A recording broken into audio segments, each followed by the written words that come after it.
What is going on, Internet? Scott here with Adam Sessler. Hello there. Rev3 Games. Hello. So I'm here to talk to you about what are some of your highs and lows that you've seen here at E3. I would say the highs are seeing games that are actually doing something. Yeah, right. With next gen. The irony being, most of them seem to not be coming from Sony and Microsoft. No. Ubisoft has been making some very clear steps, both with, I love, the kind of the seamless multiplayer element that's inside of Watch Dogs, and very, very present in The Division. We're seeing something similar also from EA with Need for Speed. Obviously, there's kind of that promise there in Destiny, coming from Activision. Right. That's where I'm saying to see that what seems to be more next gen isn't really what's under the hood, it's how that back end, and to some extent how that cloud is being used, so you can move people in and out of gameplay moments, so you're not backing out of the game, selecting multiplayer, backing out of the game, selecting co-op.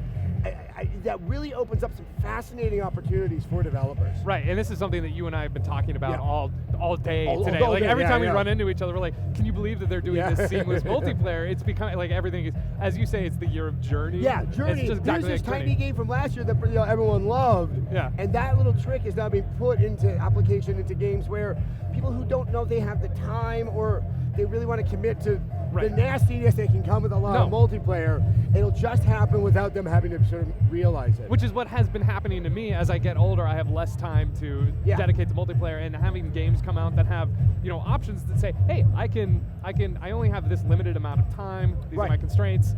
I can jump into a multiplayer game that matches me up with similar players who only have a limited amount of time. One very interesting thing, both with Destiny and with The Division from Ubisoft, which seem to be very large multiplayer games, neither will actually, you have to get them to say MMO. Yeah. And that might be because that implies subscription, that implies a certain style of game that they are no longer representative of, or that it's not that kind of, it is massively a multiplayer, but you as the player will not be as cognizant of how many people are playing it with you. Right, because for a long time, at least I've always felt that MMO is kind of, it's a dirty word. It's kind of not a dirty word, so to say. It's just a subculture that is. The architecture of the game design is so apparent while you play it. Right, and I like that they're moving the subculture of MMO more mainstream with games like with Destiny. That's exactly what they're doing. So what are some of the low points that you've seen? I mean, some of the low points are, well, Microsoft's inability to say something that does not seem to upset people. Right. I'm just going to say it again. I think there is nothing fundamentally wrong with the Xbox One. No, I don't either. The internet connection and the ping, look, is increasingly apparent. That is there. It's an anti-piracy measure. I don't see it as so painfully onerous, but they just can't seem to, they just trip over themselves, and they can't get people excited. Yeah, I saw a whole bunch of Kinect stuff today, and Tara saw the same stuff, where if they wrapped it in a game that showed you what this always online and what it does for you in a game. Had Microsoft had a game like Halo to launch with, that they would explain what the Xbox could do in all that entertainment, all that multifaceted way, I don't think that we would be having this discussion right now. Now, on the flip side, Sony has struck me as being dangerously conservative. Yes. Not just with their game choices, but the way that they're presenting themselves. I'm not, especially there was so little that they talked about on Gaikai other than the streaming. It makes them look good right now in contrast to Microsoft on the internet, but I am not seeing the compelling case for where they're taking gaming going forward. And it almost looks like they're leaning more on third parties to do that work for them. Exactly, and that's why I felt like coming out of the Sony conference, they just watched the Microsoft one, and I thought the Microsoft one had better games, but Sony had more hype coming out of it because they just went after the gut reaction from the gamers. Microsoft's conference had a lot of games. But it was so poorly curated. Yes. They did not do a very good job, except for Titanfall, to explain why you should be excited. That it was almost like they got defensive and said, no, we have games, no, we have games. No.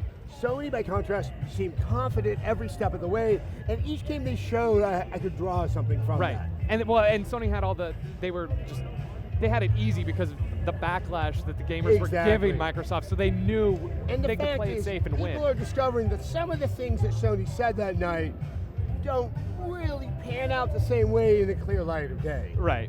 So, I mean, you're not getting the PlayStation Eye, which they talk nothing about, I don't believe it's coming with a lot of the bundles that are currently out there. That's not included in the $399 price.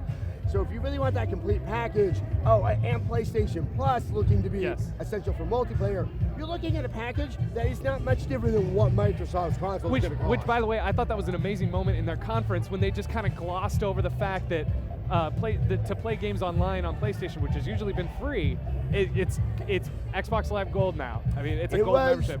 It was slick. It was very slick. Yeah. I with my producer, we were in the conference, and I looked at her and said, "Whoa, that was a slick move, guys." Yeah. Yeah, it was something else. And it's worked for them because no one is talking about that. No one's really talking about that. They just kind of glossed over. They're like, I think in the weeks to come, it's going to become increasingly more apparent.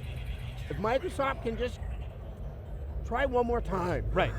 No, they have 3 months. A real competition. Yeah, they have a couple months. I think we have a real sense of competition in the marketplace, and that is a very, very good thing. I think it's a great thing. All right, well, thank you very much, Adam. I had a great time talking to you. I've had fun with you all week. Yes. If you want more of Adam, he's on Rev3 Games, and I will be talking to you guys very, very soon. For TFN, I'm Scott Bromley saying, I got to go cover more games.